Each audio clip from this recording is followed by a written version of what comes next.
Hello guys, welcome to Pronouncist, your pronunciation guide. Today we will learn how to pronounce the word shown on the screen. Temperature. Both US and UK have the same pronunciation of this word. Temperature. Now read the syllables shown on the screen naturally. Tem.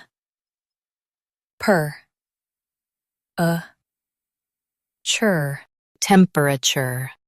Stress tem and keep per soft. Tem.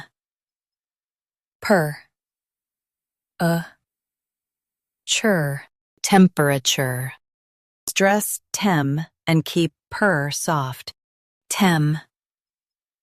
Per. Chur. Temperature.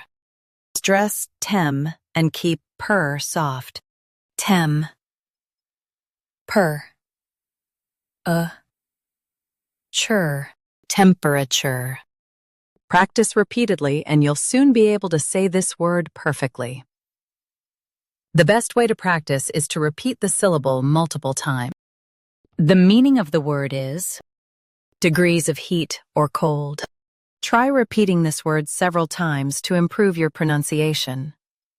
We post daily videos on useful and commonly mispronounced words to help you speak clearly and confidently. Like this video and subscribe to Pronouncist for more pronunciation guides.